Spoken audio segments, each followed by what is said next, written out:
Diyos. Remember me in your favor, O God. At tandaan mo yung lahat ng ginawa mo, hindi lilimutin ng Diyos at babayaran ka ng Diyos sa takdang panahong kailangan mong maningil. Hello, amen? Kaya nga po ating unawain, napakaganda po ng ating pananampalataya. Kung ating gagayahin ng Panginoon at kung ating isasabuhay ang kanyang prinsipyo, it has to be implanted in the mind and it has to come out of our mouth.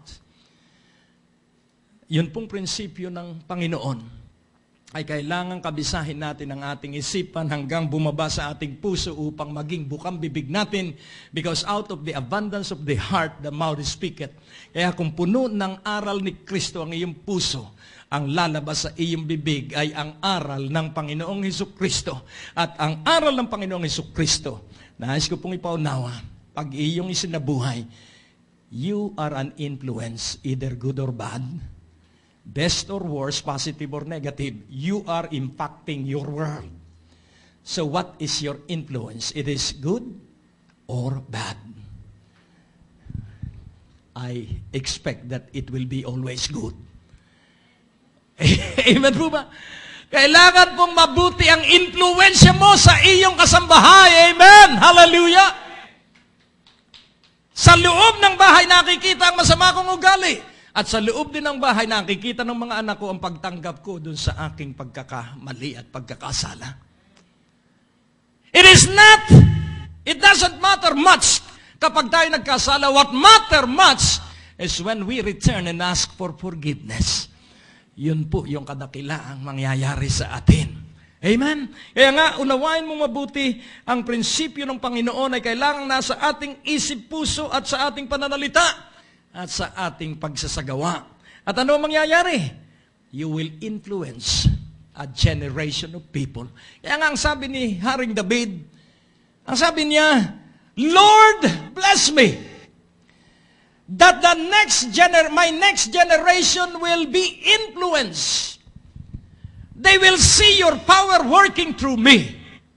And the coming generation will see the strength that you allow to work through me.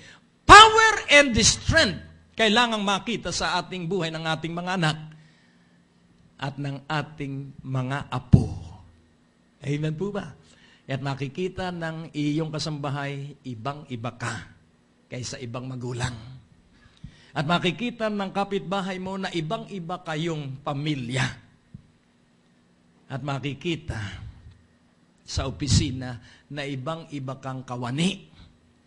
At sa mga katanggali mo sa negosyo, makikita nilang ibang-iba ang iyong negosyo. Mas marami ang customer kaysa kanila. Amen. So, the highest calling is this. We shall end on this. Sa Romans 8, this is the highest calling for all of us. Sa Romans 8:29, for whom He did foreknow, He also did predestinate to be conformed to the image of His Son, that He might be the firstborn among many brethren. Yun pong foreknow ay tumutukoy sa alam ng Diyos na mangyayari sa atin sa hinaharap. Yun pong predestinated, ang ibig sabihin, meron po tayong paglalakbay at ang destinasyon natin ay yung isang lugar.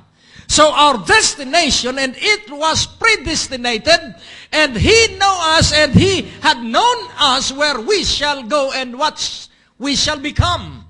So what is His foreknowledge about all of us? What is His predestination for all of us? At ang sabi po dito, that we shall all be conformed to the image of His Son, that He might be the firstborn among many brethren. So ano po ang ating nilalakbay na ating patutunguhan? Na magi tayong kahawig ng Panginoong Hesukristo sa pamumuhay, sa pag-uugali, sa pananalig, sa pagkamasunurin, sa pag-ibig, at sa katapangan, at tayo'y makikita na nabubuhay sa kanyang mga aral, at yun ang mahusay at mainam na prinsipyo, kaya't ikaw at ako ay pauulanan ng katwiran. He will reign us with His righteousness, and all of us will be restful, and all of us will be peaceful. Magiging tayong laging nasa kapahingahan kahit sa gitna ng pagsubok at magiging tayong nasa kapayapaan anumang panahon at anumang lugar. Bow down your head. Lord God, in the mighty name of Jesus, we honor your holy word. And I pray that everyone will have the boldness to live according to your way. It is not our ideas, but it is your ideas.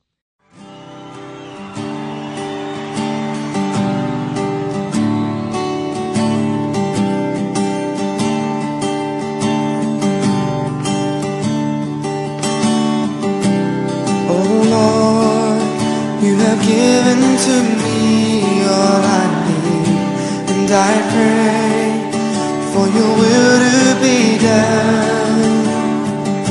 And I ask for your spirit to work in my life, that I can be a blessing to you.